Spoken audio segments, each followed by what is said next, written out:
जय श्री राम। प्रिय बंधु, श्री राम मंदिर के भव्य तथा दिव्य परिमार्जन के ऐतिहासिक पर्व पर विश्व भर के समस्त श्री रामानुरागियों को डॉक्टर अनीता उन्मुक्त की ओर से अनंत शुभकामनाएं। प्रोद्यमाने जगन्नाथम सर्वलोक नमस्कृतम कौशल्या जनयद रामम दिव्य लक्षण संयुतम।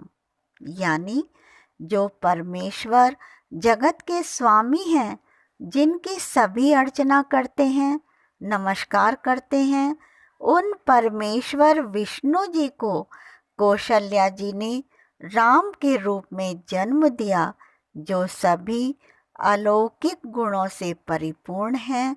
अतएव राम कथा कलिमल हरणी मंगल करनी सुहाई।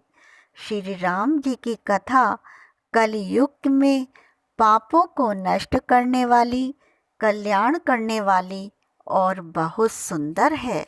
लेकिन मध्यकाल में बर्बर आक्रांताओं ने विश्व के अनेक देशों की मूल संस्कृति को नष्ट करने का घिनौना खेल खेला था। आज का दिन उस संकीर्ण मानसिकता तथा पाशविक प्रवृत्ति के विरोध में विजय का प्रतीक है।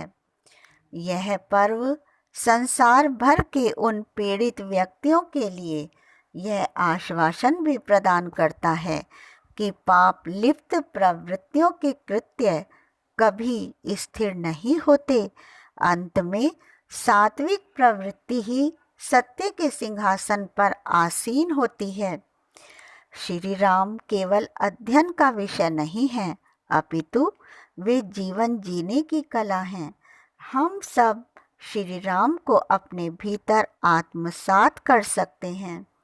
अयोध्या में बनने वाला मंदिर सत्य की स्थापना का प्रतिष्ठा केंद्र है, लेकिन हम आज के दिन यह संकल्प लें कि श्री राम के आदर्शों तथा नैतिक मूल्यों का प्रेरणादायक मंदिर हमारे अंतः जगत में भी स्थापित हो।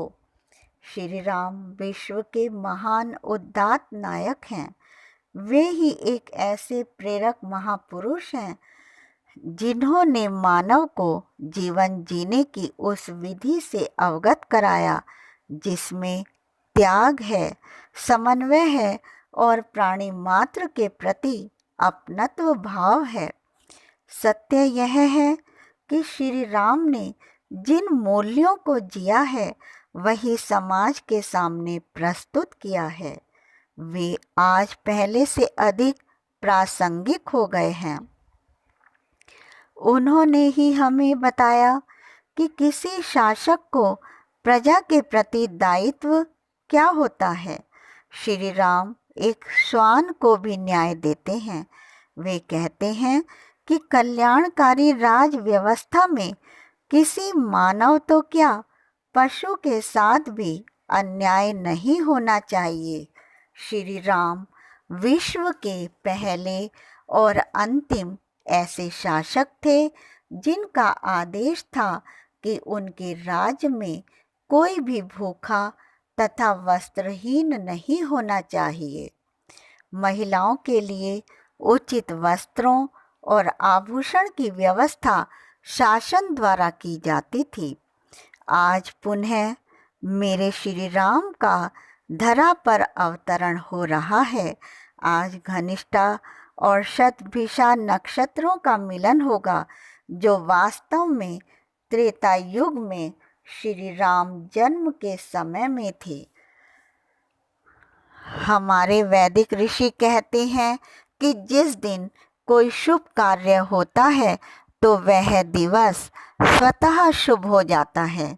यदि अंक के महत्व की दृष्टि से देखें तो भारतीय जीवन में पंच अंक का विशेष स्थान है। योग दर्शन में यम 5 होते हैं। वैदिक जीवन दर्शन पंच महायज्ञ पर आधारित है। सनातन परंपरा में एक दिन में ईश्वर के पंच स्मरण की व्यवस्था की गई है। हमारा ज्ञान विज्ञान पंचांग तथा पंच महाभूत तत्वों पर आधारित है।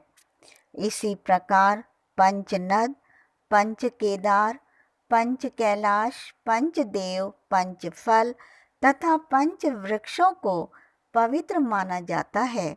न्याय व्यवस्था में भी पंच परमेश्वर को स्थान दिया गया है। अतः इस भ्रम से मुक्त होना चाहिए कि श्री राम भूमि पूजन की तिथि शुभ नहीं है। जिस दिन मेरे श्री राम का कार्य होगा वह तिथि तो स्वतः सदा के लिए पवित्र हो जाएगी। श्री राम जी स्वयं दया के भंडार हैं। राजा मनु अपनी पत्नी शत्रुपा सहित जब श्री राम के दर्शन करते हैं तो वह भी कह उठते हैं कि सुनी प्रभु वचन जोरी जुग पानी, धरी धीरज बोली मृदुबानी, नाथ देखी पद कमल तुम्हारे, अब पूरे सब काम हमारे। श्री राम मंदिर निर्माण में मानस रूप से हम सभी भागीदार हो सकते हैं। आज दीपोत्सव मनाएं तथा घर पर विशेष पूजा अर्चना भी करें। श्री राम जी की कृपा सबके साथ है। कृपा के अमृत को हम सभी ग्रहण करें।